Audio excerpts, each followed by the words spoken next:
The night Duskhold's gate swung open. She wasn't being brought back. She rode in alone, on her own terms, with the herbalist's satchel on her shoulder and 2 years of the kingdom's secrets memorized in her bones.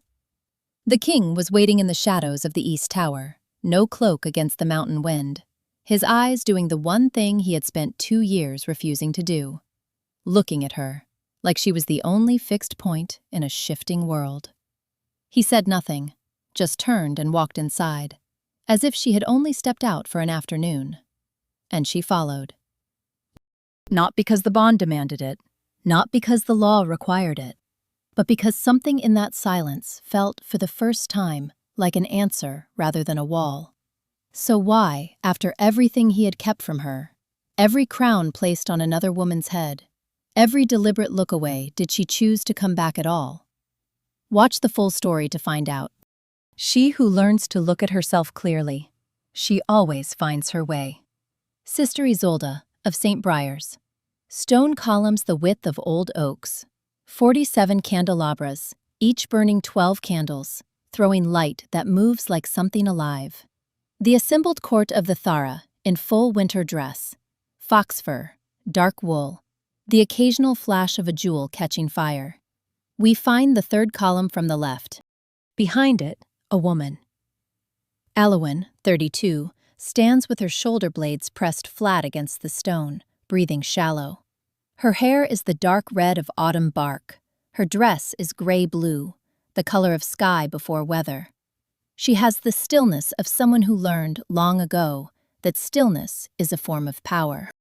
Below, on the dais, the great hall, in full ceremony. Calum, 35, king of the Thara, places a laurel crown of hammered gold on the dark hair of Lady Seraphine, 28, with the precision of a man completing a transaction. His face is the face he wears in council chambers, composed, unreadable, the particular blankness of someone who has decided the world does not deserve to see what lies beneath. The court applauds. Someone near the front weeps prettily. The gold catches the light. Behind the column, Elowyn breathes. This is the third crown this winter. She watches Calum step back from Seraphine and say something that makes the assembled court laugh. His mouth curves, not a full smile, never that, but the suggestion of one, the careful allowance of warmth. Seraphine looks up at him with her careful, dark eyes. And then, a pulse. Deep in Elowyn's chest, below the sternum. Warm and unwanted, bright and useless, like light pressing through a sealed window. She folds it, quietly. The way you fold something you folded so many times, the paper knows the crease. It is, she realizes, the first time she has done that without pain. She is getting better at it. Petra, 17, flushed, breathless, appears at Elowyn's elbow from the servants' corridor, behind the tapestry of the old king. Petra, they're saying the king will announce the betrothal tonight. Elowyn looks at her. Petra's face holds the careful neutrality of someone trying very hard to deliver bad news without appearing to deliver bad news. She has not yet learned that her face gives everything away. Petra, it's only rumor. It's always only rumor, until it isn't. Across the hall, Lord Fenwick, 55, square-faced, smooth, catches Elowyn's eye. He tilts his head toward the small door left of the dais, the door that means, come now. The king will need to speak with you before the announcement. We'll need you to perform gratitude for the crumbs you receive before being set aside again. Elowyn looks at him for a long, quiet moment. Then she looks back at Calum, at the clean line of his jaw, the way he holds himself like the fortress itself, like something built to withstand weather, and she feels something settle in her chest. Not grief, not the old hollow ache she has carried for 2 years. Something quieter, something that feels almost like clarity. She shakes her head at Fenwick. He blinks. She has never done that before. She walks away before he can recover. The servants' entrance, the duskwood delivery, the last of the day. Woodcutters moving in the familiar rhythm of men whose bodies know the route. Elowyn falls into step at the back of the column, head wrapped in gray wool, a satchel on her shoulder. Instruments, dried stores, a small herbalist's knife. No one looks at her. She is the king's bound woman. The Omega no one quite knows what to do with. The inconvenient fact of a fate bond that Calum acknowledged before the Wolf Council 2 years ago and has systematically ignored since. She is also, to the woodcutters and gate guards, simply a woman in a gray scarf carrying a bag.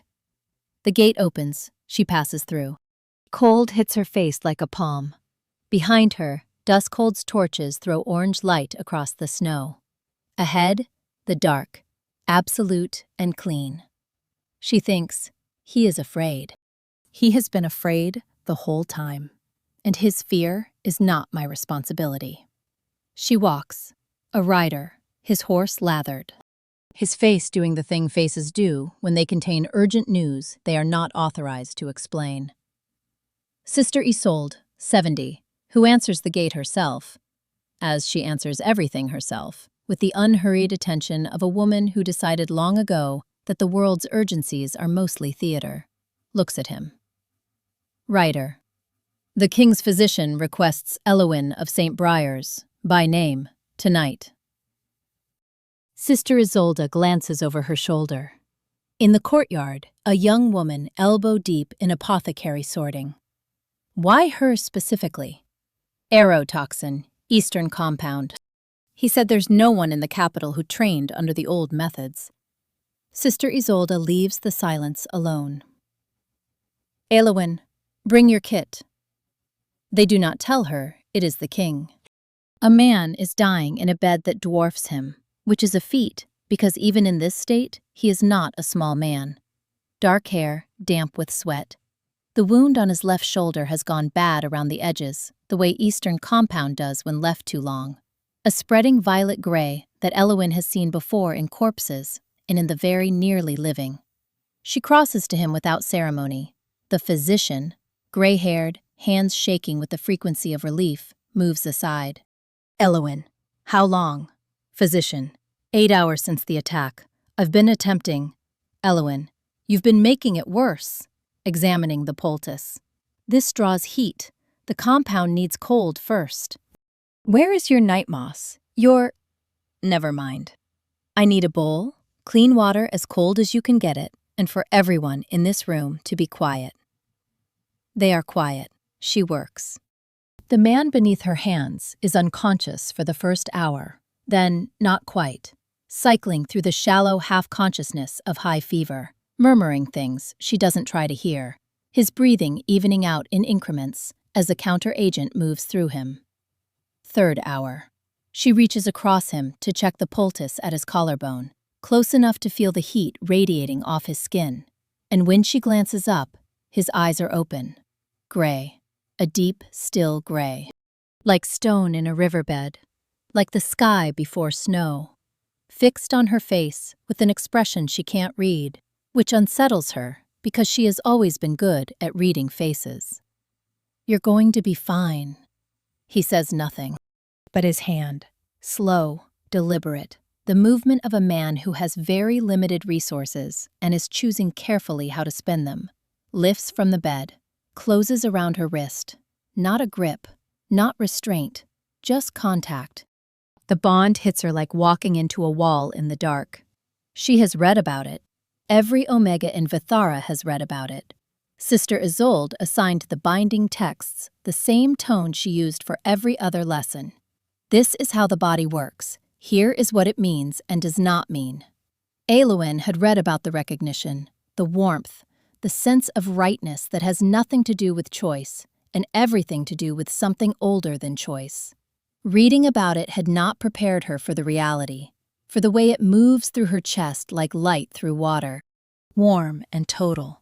She sits very still. She does not disturb it. After a moment, I need that hand back. He releases her. His eyes close. She goes back to work. Elowin gathers her instruments. The physician dozes in his chair. The guards outside are doing the patient stand and stare of the overnight shift.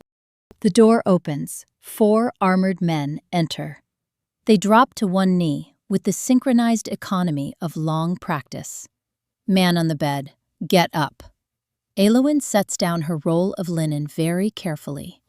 looks at the heraldic device on the nearest kneeling man's armor, looks at the sigil on the ring she can now see on the hand she held for 3 hours, looks at the man's face, composed again now, fever broken, eyes open and watching her with that same unreadable expression. Oh, a very small word for a very large realization. Calum, you saved my life. Elowin, I did my work. Calum, there's a difference. Elowin, I'm aware. A silence. The physician has woken and is watching them both with the expression of a man watching something unfold that he does not fully understand. Calum, your name, not a question. The directness of someone who has very little patience for social dances. Elowin, of St. Briar's. He looks at her, his jaw is tight, not with pain, the fever is past. With something else, something she doesn't yet have a name for. Calum, you'll be compensated appropriately. An escort will take you home. She nods, picks up her kit, turns toward the door. Calum continued. Elowin, she stops. Calum continued. Thank you. She walks out into the corridor without turning around. A window at the end shows the first cold gray of morning. She stands in it with her hand on her kit and her heart making a sound like the world has just shifted an inch to the left and hasn't settled back yet. 3 days later, a sealed letter on the table, the sigil she has learned the name of. Sister Isolde reads it over Elowin's shoulder. Sister Isolde. You could decline. Elowin. I know. Sister Isolde. But you won't.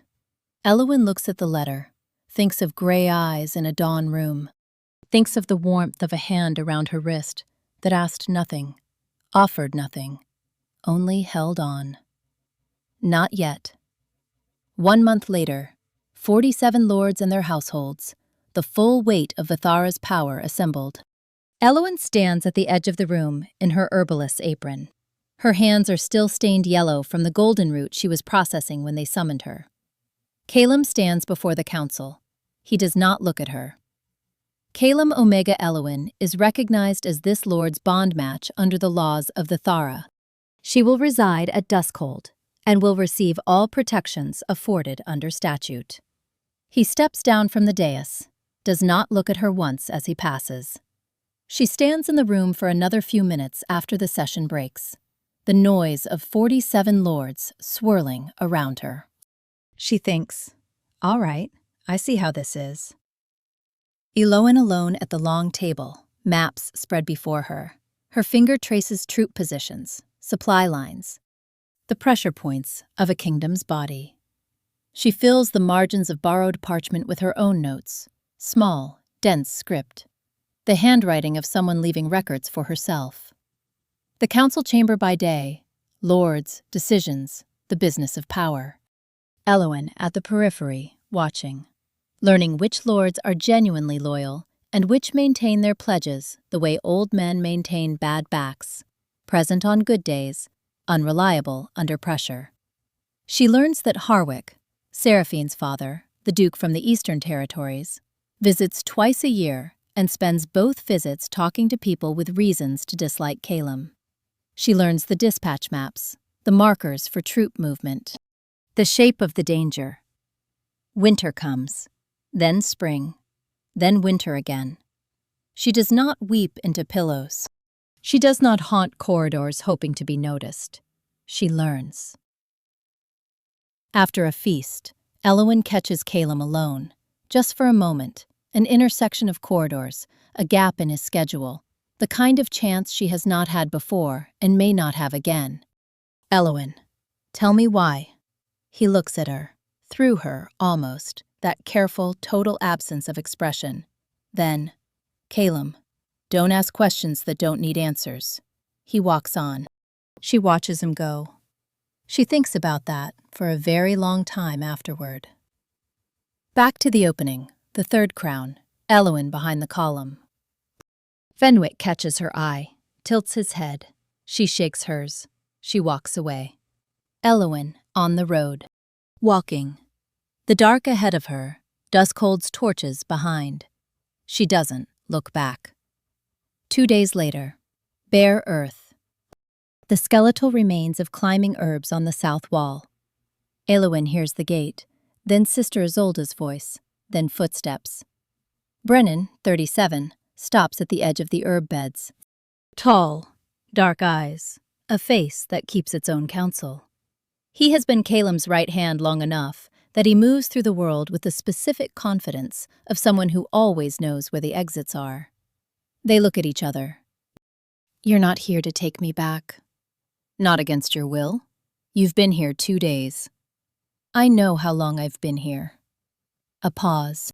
He seems to choose words the way she chooses herbs, by weight and purpose, nothing extraneous. The king said you were taken, bandits on the South Road. And you believe that? No. I was the one who suggested it. She is quiet. The cold settles around them. Why? Because I've served him for 11 years. I know what he looks like when he's running from something instead of toward it. You leaving is the first thing that's happened in 2 years that might make him stop running. That's not my responsibility. No, it isn't. They stand in the cold garden. Then why tell him I was taken? Why not let me leave? If I'd told him you'd chosen to go, he would have decided that meant you didn't want to be found. He would have decided that was the correct outcome and moved on. Looking at the stone walls. He needs to understand that you could leave, that you did leave. He needs to sit with that. Elwyn thinks about the corridor, the feast. Don't ask questions that don't need answers. 2 years of watching someone keep their feelings at arm's length with the concentrated effort of a man holding a door closed against a storm. How long? I was going to give it longer, but Aldrich started moving troops south 6 weeks ago. If that becomes what I think it is, I can't be here. I have to be there. I'm sorry. The timeline isn't what I would have chosen. She nods slowly, looks at her hands, bare in the cold, the gardening calluses still there, the golden root staining her right index finger that lingers for weeks. These are her hands. They kept a king alive. They can manage whatever comes next. All right. I'll tell him you were found, that you're being brought back. Tell him I'm coming back myself. There's a difference. He almost smiles. A flicker, then gone. There is. Day 4. Elwyn stands at the courtyard well with a bucket she doesn't remember drawing. She looks down at the water's surface. Her own face looks back at her. She hasn't done this in 2 years. Looked at herself without purpose, without the dressing room mirrors of dust cold that showed you what you were wearing rather than who was wearing it. She looks now. The gray eyes she's always had. The particular red of her hair gone darker with the cold.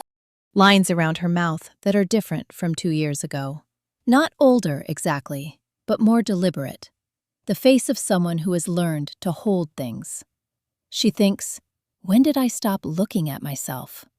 She thinks, when I started looking for my reflection in other people's eyes instead. She leaves the bucket, goes back to work. The small room off the east cloister. Lowest shelf, the binding texts. The ones most monasteries keep for exactly the reasons most monasteries try to pretend they don't keep them. Elwyn has the volume open before her. Dense, faded script. Sister Isolde appears in the doorway. Comes in without invitation. She never needs one. And sits in the other chair with the ease of a woman who has been sitting in chairs for 70 years and knows how. The bond can be dissolved if one party genuinely, completely, relinquishes. Yes. Sister Isolde is quiet. The fire pops. You could. It's been done. Elwyn. By whom? Sister Isolde. A woman named Saoirse, 50 years ago. She came here, stayed a season, found peace eventually. It took time. And the other party? The records don't say. They're rarely the ones who write about it. Elwyn looks at the text. The instructions are sparse, clinical, as if the person who wrote them wanted to make the transaction as clean as possible. A complete and permanent withdrawal. Not a choice to be remade. An ending. She closes the book. She does not open it again. What she opens instead are the maps. 3 evenings at the long table, old territorial surveys spread before her. She compares them against what she knows, the current alliances, the troop report she memorized, the shape of the power she spent 2 years learning. 3rd evening. Eastern Territories. Harwick's lands. Annotations in the monastery's own hand, a decade prior. Close on. Parchment margin. Road here closed in winter. Alternative passage through Northern Valley. This is how they moved in the last dispute. Elowin sits very still. Outside, hoofbeats. The gate opens. 6 soldiers ride in. Sergeant Dara, 42, heavyset, wearing her authority the way people wear something they've had long enough to forget it's there. Looks at Elowin across the garden with the frank appraisal of someone taking inventory. Dara. You're to come back to Duskhold, King's order. Elowin. I know. Dara blinks. Dara. Right. We leave at no chains, no restraints of any kind. A beat. That's not. I will walk out of this gate myself, and I will ride with you, and I will come back to Duskhold of my own accord, and I will not require an escort's hands on me to do it. Or, you can explain to the king why you felt it necessary to chain his bond match. Whichever you prefer. Dara looks at her for a long moment. Something shifts in her expression, not softening. Respect is different from softness. No chains. We leave at first light. Torchlight.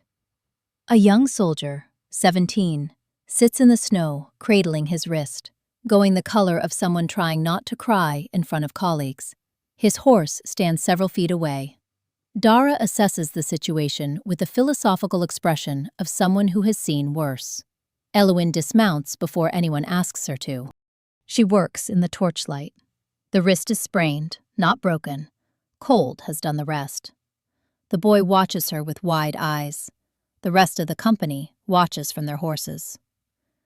When she finishes and the boy has been remounted, she repacks her kit without looking at the others. She doesn't have to look to know something has changed. The quality of silence is different. Less like the silence around something being moved, and more like the silence around something already arrived. Dara falls back to ride alongside her in the dark. You're a good herbalist. I know. You're going to need to be more than that at Duskhold. I know that too. The East Tower gate is small, half hidden behind the buttress that supports the Great Hall's northern wall. Used mainly by the kitchen delivery in winter. It is not on any of the official maps Elowin has studied. Calum is standing in it alone. No cloak, despite the wind coming off the mountain, his arms at his sides. He is looking at the road. When the column comes around the last bend and he sees her, he goes very still. She watches him from horseback. Watches him look at her, the slow, complete inventory of it, starting at her face and moving, deliberate and unguarded, as if checking for damage. The expression lasts perhaps 3 seconds. Then he puts it away behind the familiar composure. He turns, walks back through the gate. Calum, follow me. As if she has simply been gone an afternoon, she dismounts. She follows. Because that is the first step, and she has made the decision to take it. A long room, low-ceilinged, running the full length of the tower's eastern face. The walls are shelves, and the shelves are maps. Some framed under glass, most rolled and stacked, some spread flat and pinned with small weights. The kind of room that says, "This is where I actually work." The kind of room that says, "I am showing you something." No fire in the grate. The deep, still cold of stone that has been sitting unheated for hours. Elowin stands in the middle of it, hands inside her sleeves, waiting for him to explain why she is here, and not in her own rooms, with a bath ordered and a meal. Calum stands with his back to her, looking out the frost-edged window at the dark courtyard below. His shoulders are their usual precise width. She watches him not turn around. This is a man bracing himself. 30 seconds. Then he turns. He looks at her. She looks at him. And then, without words, without explanation, he crosses to the unlit grate and kneels beside it. She watches him build the fire himself. His hands are quick and certain, the hands of someone who learned this once, before he was a king. The kindling catches. The first small flame throws his face into warm light and shadow. He saw her shivering. He didn't ask. He just did it. She sits down. Her knees have decided for her. You told everyone I was taken by bandits. Yes, it seemed preferable. To the truth. To the truth. Which is what, exactly, from your perspective? He is quiet. The fire pops. Shadows move across the map on the nearest wall. Eastern territories, markers she recognizes. That I made you feel as though leaving was the only option available to you, and I nearly lost you because of it. She had expected deflection, justification, the careful repositioning of responsibility that people perform when they are not quite ready to own something. Not this. Not, I nearly lost you. Elowin, nodding toward the wall. There were 3 positions marked on that map. Eastern Compound, Western Pass, the Valley Road. Those are Harwick's men. His jaw moves. He hadn't expected her to read the room. Calum. Yes. Elowin. They were watching for me. Calum. They've been watching since the month after you arrived at Duskhold. Harwick's son died in the succession trials 4 years ago. The boy was 19. Harwick has never believed it wasn't ordered. I have given him no cause to reconsider. And rather than tell me, rather than tell you, or arm you, or give you any form of agency in the matter of your own safety, you kept me in the fortress and the dark simultaneously. Calum. Yes. I made that decision for you. I know what I did. She breathes, looks at the fire, looks back at him. I spent 2 years learning to read those maps, in the council library when the council wasn't sitting. Not because anyone taught me, because I understood that if I was not going to be protected, I needed to understand the shape of the danger. And now I'm looking at Harwick's positions, and I can see exactly what you were trying to stop. And I still cannot tell you whether I'm angry because you kept it from me, or because some part of me understands why you thought you had to. Something in his face, not a flinch, nothing as readable as that. A tightening. A tendon under load. You can be both. I am both. She stands. She needs to move. What I can't be is kept. I can't be a secret you protect and a threat you manage and an inconvenient piece of paperwork that you acknowledge in front of the council and then refuse to look at. I'm not... She stops, finds the right words. Elowin continued. I'm not a problem to be contained. And your fear, the full weight of it, your fear is not my cage. He holds her gaze, very still. Calum, I know that. She notices it when she moves toward the shelves, the dark line of dried blood on his right cuff. Too dark for old, too neat for a wound he'd tended properly. He's been favoring it since they came in. The way you favor something that hurts, but not enough to warrant acknowledgement. Elowin, sit down. He looks up. Elowin continued. Your wrist. Sit. He sits. She finds linen in her satchel, pulls a chair close, takes his hand without asking for it. His wrist turns up in her grip. She sees the split along the heel of his palm, the kind from a sharp edge caught wrong. The kind that has been closing and closing again for several days. She begins to clean it.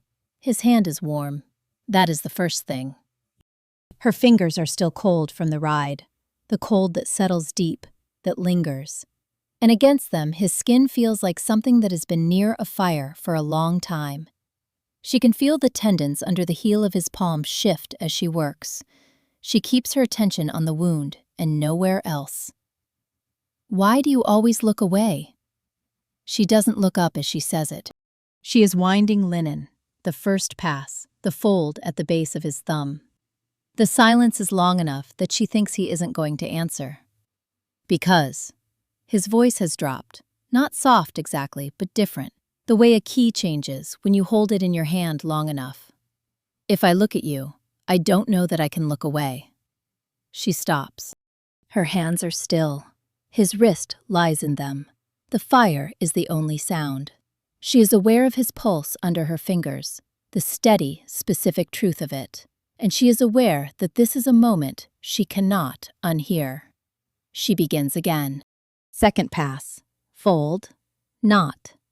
When she ties off the end, his other hand moves. Just the fingertips. Just the lightest possible pressure against the back of her hand. Asking, in the way of someone who has run out of every other language. She withdraws her hands, stands, moves to the window. That doesn't change what I said. I know, but it's real.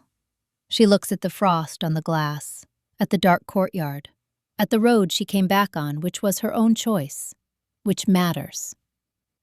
If you want me to stay, not because of the law or the bond or Harwick's men on the Eastern Road, but because you choose it, you say that, in front of the court, out loud. Not for me to feel validated, because I deserve to be chosen publicly by the person I have been publicly bound to for 2 years. The fire behind her. His silence in front of her. Calum, I know. The sky outside the windows is the particular dark blue that precedes gray. Candles half spent. Petra moves behind Elwyn with a hairbrush, vibrating. Petra. The Chamberlain's been in 3 times since the second bell, and Lord Fenwick has apparently been in the corridor for an hour and a half.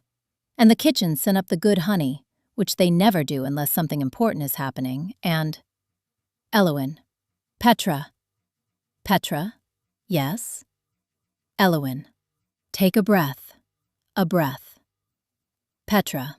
The whole court is betting on whether Seraphine goes in before you. Elwyn meets her own eyes in the mirror. The gray-blue dress, the dark red hair. Her face is quiet. They're betting wrong. Petra's mouth curves, the smile of someone who contains whole paragraphs. Petra. I know, Elwyn alone in the stone passage, and then, not alone. Seraphine stands in the corridor without attendants. Her dress costs more than Elwyn earned in a year at St. Briar's. She looks like someone who has been here a while and chose the location deliberately. They face each other. I know what he's going to do today. Elwyn waits. Seraphine continued. I was never supposed to want it, the queenship. My father wanted it, wants it. He has wanted a great many things from me over the years. The queenship was the most recent item on a very long list. Her voice steady, the discipline of a woman who has learned that feeling things in front of people is a liability. I want to leave Vithara. I have a cousin in the Western Hills. I have always wanted to go.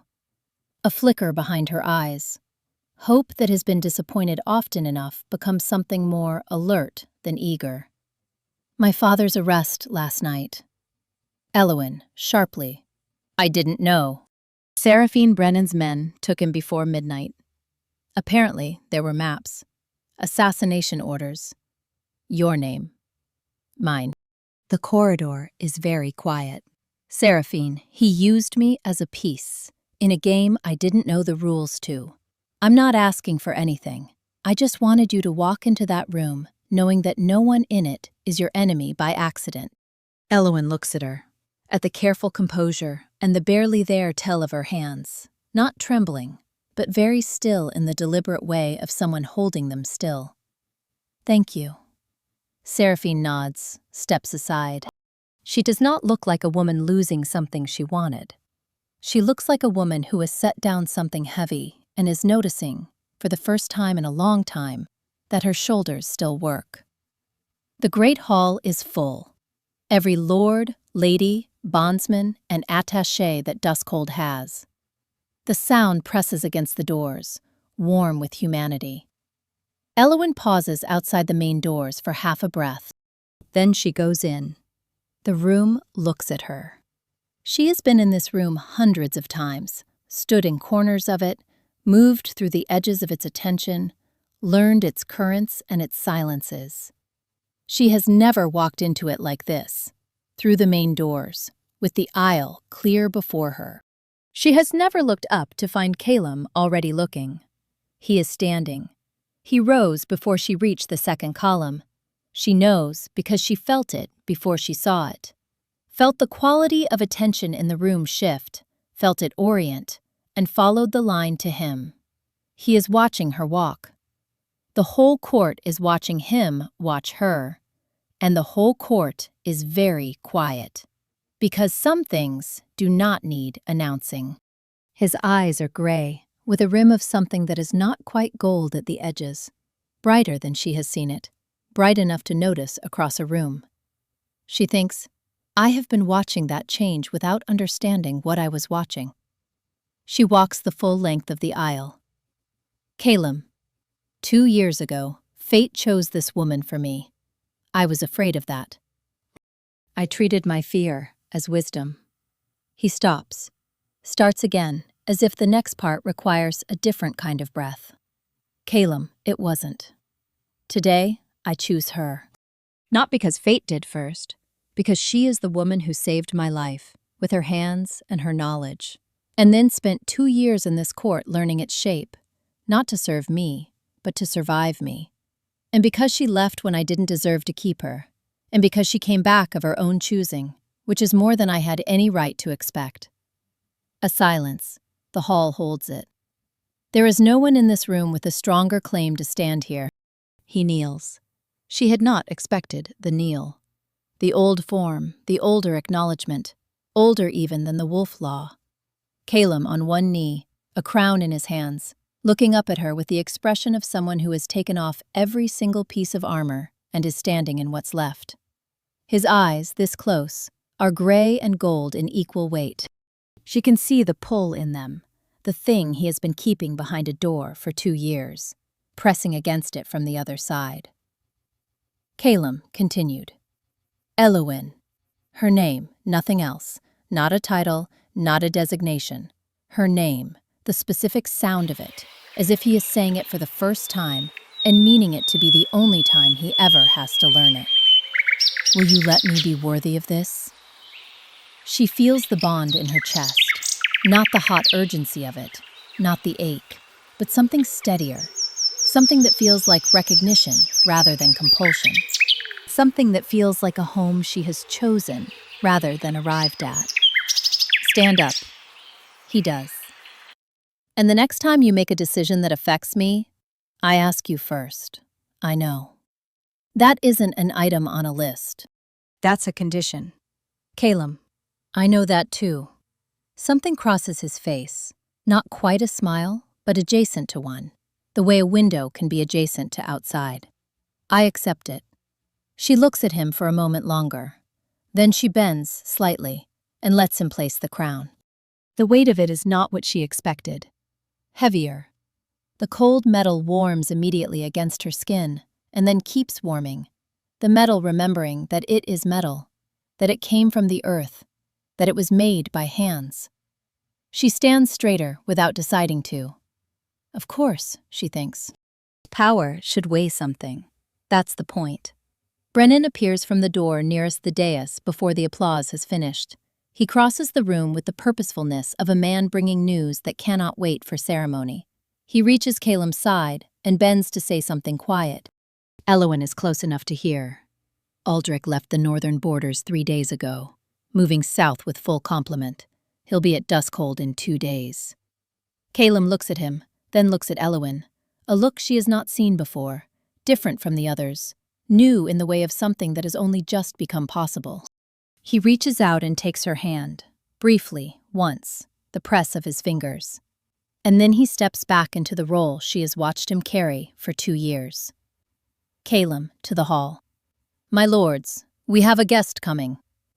Aldrich arrives in the blue hour before noon, when the light on the snow is the color of cold water. He comes with 12 people, enough to be dangerous, small enough to pass through the outer gates without technically constituting a war party. They move quietly. They simply appear in the great hall, as if they have always been there. Aelwyn has seen the briefing maps. She recognizes 3 of them from Harwick's correspondence. Aldrich, 50, is large. The particular largeness of someone who has been large since adolescence and let the world arrange itself around it. A broad, plain face that has learned over time to weaponize its plainness. He moves into the center of the room as if it has been waiting for him. He looks at Calum.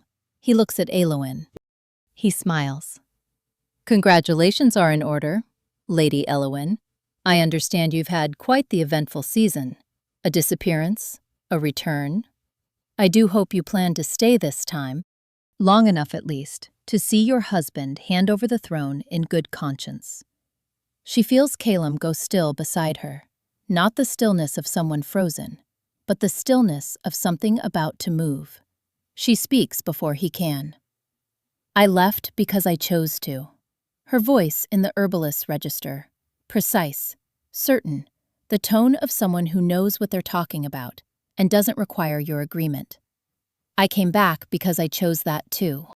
The choice is mine, Lord Aldrich, which is the thing you seem to be having trouble accounting for. My presence here isn't the king's weakness. It's evidence that he's strong enough not to need to hide what he cares about. Aldrich looks at her. Behind him, one of the 12, a lean man with watchful eyes, shows a very brief expression, then does not show it again. Calum does not speak. He takes one step forward. That is all. One step into the space between himself and Aldrich. The step of a man deciding how much distance is required. Aldrich, for all his size, for all 12 people behind him, goes still. The silence stretches 4 seconds. Calum. A challenge. Dawn. By old law. Interior. St. Briar's kitchen garden. Night. Harwick is in irons before midnight. Brennan's men. Brennan's method. Thorough, without fanfare. Petra on the window ledge, legs tucked under her. Petra. They found the letters. Correspondence with Aldrich's people. 3 different routes mapped, all passing by places you'd been in the last 2 years. And some going back further, to before you left St. Briar's. Aelwyn is at the window, the yard below, torches making halos in the cold. What happens to him now? The Wolf Council convenes next month. Lord Fenwick says treason and contract killing.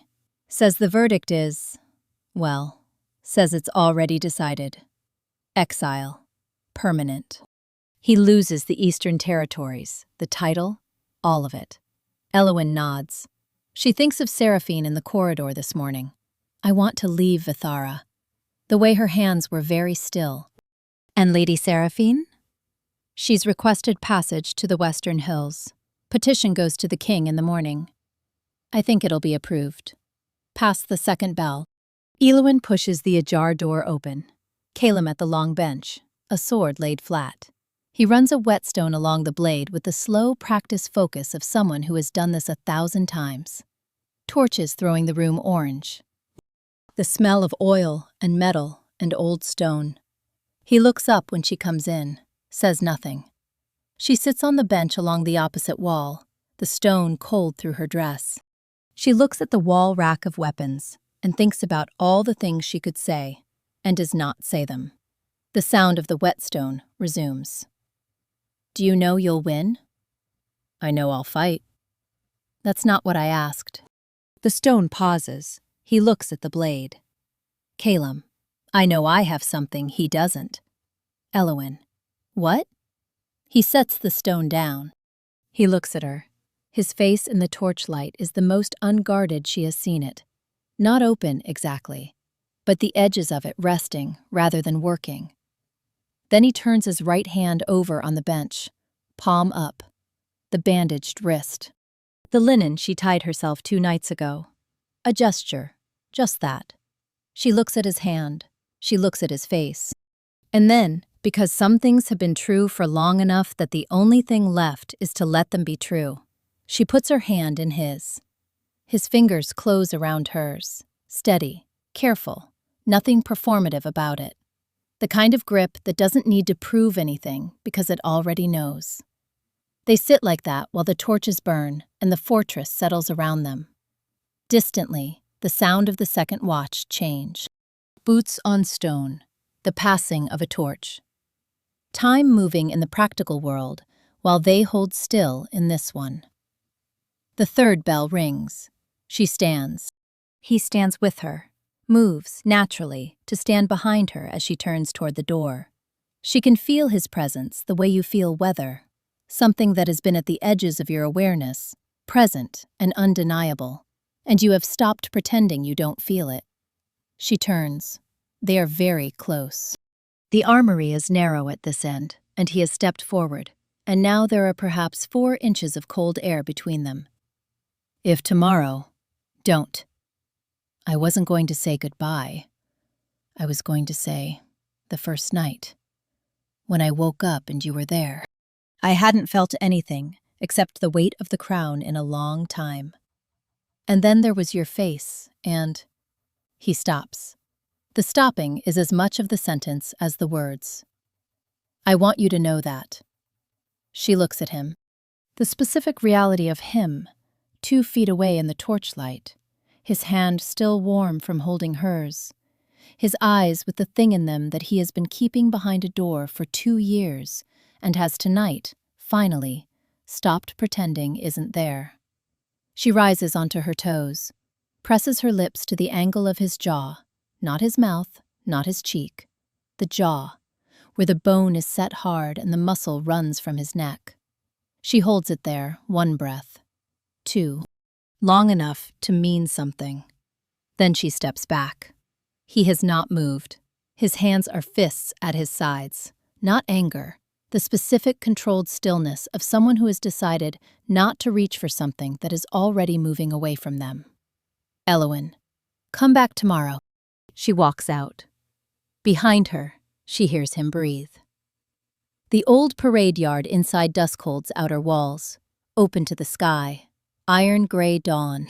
Snow falling, not heavily. The fine, dry snow of deep winter, falling as if the air has decided to become slightly more solid. The yard is packed. The court, the soldiers, the servants who have found convenient ledges along the interior walls, the representatives of 5 allied territories who arrived this week and now find themselves unexpectedly at a blood trial by old law. Elowyn in the raised section reserved for the royal household, Petra at her shoulder, the silver crown on her head. She looks at the sky, breathes, then looks down. Calum is already on the floor of the yard, standing with his back to her section, talking to Brennan, who has the expression of a man delivering last-minute information he considers vital and is unsure whether it will be acted on. He is not looking at her. She watches him not look at her and understands that he is doing it on purpose. That looking at her right now, in this yard, before this, is something he has decided not to do, because the looking would make it harder. The not looking is its own kind of care. Aldrich comes through the eastern entrance. He looks, in the gray morning light, like a problem that has been accumulating for a long time and has finally arrived at its conclusion. He crosses the yard, stops opposite Calum, says something. Calum turns his head, and for half a second he looks up, finds her. 1 second of contact. Then he looks away. The trial begins. Wolf form is not required by old law, but it is customary. Both men shift within the first minute. The particular violence of that transition, the way it remakes the body faster than the eye can follow. Aldrich is larger in form, gray-black and heavy, the build of the northern lineages. Calum is darker, faster. Elowyn watches and does not watch. The movement is difficult to follow. She is better served by the periphery than the center, the pauses between impacts where she can read the situation. She has discovered that she can feel it. The bond, the thing she spent 2 years alternately resenting and ignoring and trying to learn the dissolution of, is a current in her chest. It tells her things she cannot see from the wall. When Aldrich's teeth find Calum's shoulder, the pain hits her left side like cold water. Petra, hand on Elowin's arm. My lady. I'm fine. He's fine. He's fine. Petra's grip does not loosen. She is very good at the kind of support that doesn't announce itself. It is over in less time than she had expected. Calum shifts back to human form for the final exchange, a calculated choice, because it requires Aldrich to do the same. And Aldrich in human form is simply larger and slower, and has spent his certainty already. The fight's end is not dramatic. Calum does not deliver a killing blow. He delivers a decisive one. Aldrich's knee to the stone, Aldrich's arms no longer bearing the weight of the contest. Calum stands over him in the gray snow. His shoulder is bleeding. He is bleeding a lot. Elowin is already moving before she has decided to move. Down from the raised section, through the gap in the crowd that appears as if by agreement. No one stops her. She is the queen, and she is walking into the fighting ground, and she does not need to ask for space. She crosses the yard and kneels in the sand beside him. He looks down at her. His face goes through something she watches and cannot name. Surprise, then something past surprise. Something that has surprised him more. Hold still. Calum, I'm holding still. Elowin, you're trying to stand up straight. That isn't holding still. That's pride. A sound from somewhere above her that might, from anyone else, have been a laugh. She focuses on his shoulder. The wound is messy but not deep, the kind that bleeds extensively and then stops. Muscle damage that needs watching. She packs it with what she has. Calum, the whole alliance is watching. Elowin, I know. Tying off the first pass of linen with more firmness than strictly necessary, he does not flinch. Good. She feels him look at her, the quality of his attention shifting from the room to her specifically, the way it did in a dawn bedroom 3 years ago when he was barely conscious and still managed to make her feel seen. Calum, good? Elowin, let them watch. Let them watch the king of Ithara sit still and let someone take care of him. Smoothing the bandage, looking up. It's a better image than most of what happens in this yard. He looks at her. His face in the morning light is open. The door is open. Everything that has been behind it is visible, and it has stopped pretending it isn't. He bends his head. His lips touch the crown of her hair, barely, the softest possible contact, but there, in front of every lord and soldier and servant and allied representative. The yard is very quiet. She lifts her head. Their faces are close, a hand's width, a breath's width. Every single person in this yard is watching. Calum, I know. That's why I did it. 2 hours later, Aldrich on his knees before the assembled alliance. Calum, permanent exile beyond Vithara's borders. A letter of passage to the 3 nearest kingdoms, establishing your status as a ward of the Northern Territories. Aldrich does not look grateful. He also does not look like a man who expected to leave the yard alive. Both of these things are, probably, appropriate. He is sitting in the chair near the window, with the actual sitting of someone who has run out of energy for posture. His shoulder rewrapped by the royal physician. His face doing the specific blankness of a man who has been performing competence since dawn, and has temporarily run out. Elowin sits across from him. The fire is going. The room is warm. Elowin Harwick's verdict comes next month. I know. And Seraphine's petition for passage? It'll be approved. Her father's crimes aren't hers. She'll have her escort and a letter for her cousin. It's already drafted. Elowin nods, looks at her hands. I spent 2 years learning your court so I could protect myself. I want you to know I'm not going to stop knowing it. I would be disappointed if you did. I want to be useful, not as a figure in a ceremony or a political piece on a board. Useful. The Eastern Territories are going to need administration. Harwick's removal leaves a gap that 3 different lords are already calculating how to fill. The Western Alliance is contingent on a trade agreement that no one has actually looked at in 6 years. I looked at it 2 years ago in the council library. He is very still. I know what needs to be done. I know because I taught myself, because no one offered to teach me, because I had nothing else to do with the 2 years you gave me. Don't waste that. He looks at her for a long moment. Calum, I need a council member who knows the Eastern Territories and isn't angling for the title, and the Western Trade Agreement, and someone who will tell me when I'm making a decision that affects people who should have been consulted. Elowin, you need an advisor. Calum, I need you. The same tone he uses for everything true.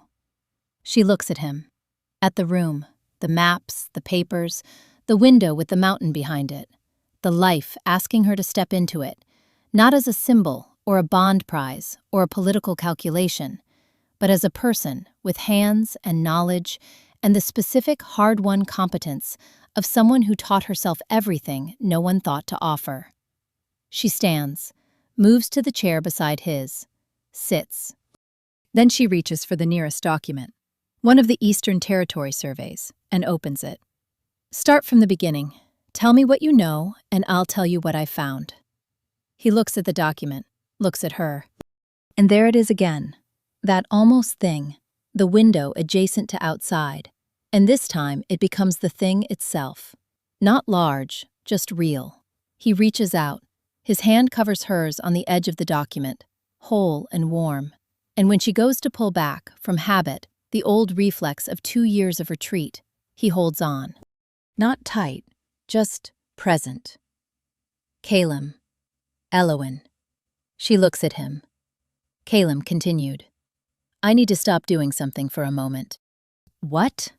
Treating this like something that might still disappear if I'm not careful enough. Looking at her, the full weight of it, gray gold eyes with nothing behind them except what is there. It isn't going to disappear. I know that. I'm choosing to know it. She looks at him, at the hand over hers, at the room that is asking her to be in it. You are terrible at this. Yes. You've been terrible at this for 3 years. 2 years and 9 months. I was fine for the first 3 months. Something moves in her chest. Not the bond, or not only the bond. Something hers specifically. Something that has been very carefully managed for a very long time, and has apparently decided that right now is the moment it stops. She laughs. Not the polite sound she learned to produce at court functions. A real laugh. The kind that surprised her by happening. The kind she has not heard from her own throat in longer than she can precisely remember. He is looking at her the way people look at something they have been working toward for a very long time and have not quite believed, until this moment, that they would actually see. She stops laughing. The room is quiet. She stands, not to leave.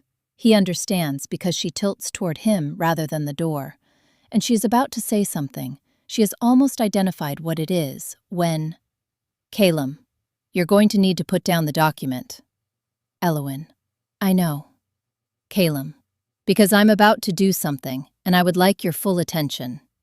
Elowin, you have it. She puts down the document. And he kisses her, or she kisses him. It happens at the same moment, neither of them waiting for the other to go first. And it is nothing like the light press of her lips to his jaw in the armory, which was a question. This is an answer. This is everything that has been accumulating for 3 years, finally given somewhere to land. It lasts long enough that the fire settles behind them. The mountain holds its cold outside the window. The document with the Eastern Territories sits unread on the desk. When it ends, she is leaning into him slightly. He has not moved, except to hold on. Elowin, eventually. The Western Trade Agreement. Calum, tomorrow. Elowin, there are time-sensitive clauses. Calum, tomorrow the trade agreement will still be there. This is the only tonight we have. She thinks about that. All right, tonight. The snow has been melting for 3 weeks. The summit terrace at duskhold, a broad stone platform open to the sky on all 4 sides, the old place used for exactly this since before anyone in the living court can remember.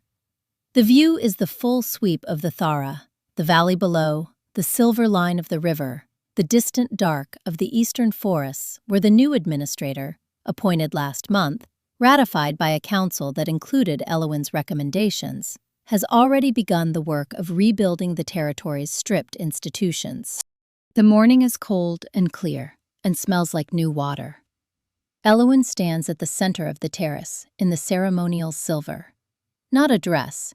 The old coronation tradition of the Thara holds that the monarch's consort wears the battle cloak, the broad-shouldered wolf silver of the fighting lineages, because the old law understood that to stand beside a king is to take on the weight of his enemies, and it did not pretend otherwise. The cloak is heavy. She tried it on the night before, alone, in the dressing room, and stood in it for a long time. Heavy, she had thought. Good. Brennan brought Sister Isolde himself. Elowin sees her in the crowd when the procession reaches the terrace.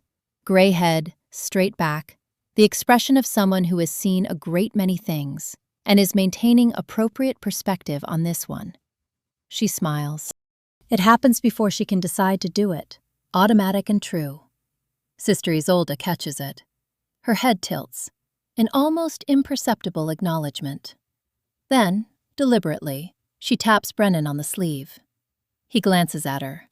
Sister Isolde, just loud enough. She's doing well. I knew she would. I knew when she looked into the well at St. Briar's. Her gaze moves to Elowin, direct, unhurried, the gaze that has presided over 40 years of young women's better and worse decisions. The ones who learn to look at themselves clearly, they always find their way. Elowin, quietly. Thank you. Sister Isolde. Don't thank me, you did it. Seraphine is there, in the back of the crowd with a woman Elowin doesn't recognize, tall, graying, with a calm face and Seraphine's own dark eyes, her father's sister. The one who spent years quietly absorbing consequences that weren't hers. They stand close together, the particular closeness of people who have recently been permitted to stand close together and are still learning the shape of it. Seraphine looks like someone on the first day of something. The vows are old enough that the language has worn smooth with use, become something like stone that water has moved over for a long time, and what is left is the essential shape. The tradition holds that the senior partner speaks first. She speaks first. She had thought about this, had decided, because the decision was available to her and she was not in the habit of leaving available decisions unmade, that it was right to say it first. Not as performance, not as statement, because it was true, and she had learned that true things are better said clearly, out loud, in front of people who will hold them. Elowin. I choose you, not because fate did first, because I chose myself first, and I know who I am, and I see who you are, and I am telling you, in front of everyone who needs to know, that you are worth choosing. She looks at him. He is looking at her the way he looked at her across the Great Hall, that morning in winter that feels like a very long time ago. Not composure, not the performance of it, but the actual thing that has always been under the performance, which is simply you. He says his vows. They are the old words, but he says them like his own. After, the celebration dissolving into the long afternoon. Ale flowing. Petra has acquired a flower crown and wears it with the confidence of someone who considers flower crowns a reasonable default. Brennan is in conversation with Sister Isolde in the corner of the terrace. Neither of them is smiling, but both have the quality of people who are finding something unexpectedly agreeable. Calum finds her at the terrace's edge. She is looking out of the Thara. At the sweep of it, the valley, the river, the forests, the roads she studied in maps until she knew them as well as the roads of her own childhood. The kingdom that did not choose her and then did, or she chose it, or the choosing was mutual and sequential, and neither of them would ever entirely agree on the order. He stands beside her. Calum, are you still thinking about running? She looks at him. The smile comes, and this time, she lets it. Always, but now I have someone to run with. He looks at her for a moment, then looks out at the kingdom. His, hers, theirs, the weight of it real and present, and carried between them the way real weights are carried, with both hands, with full knowledge of what it is. Calum. Where would you go if you ran? She considers this seriously. Elowin. East first. There are 3 administrative appointments in the Eastern Territories that need reviewing in person, and the maps I have are 2 years old. Then the Western Hills. I've never seen them. He nods, as if this is a reasonable travel itinerary and not also the whole shape of a life. Calum. I'll come. I know. She is not any longer the Omega herbalist who hid behind columns and learned the architecture of a place that hadn't chosen to have her.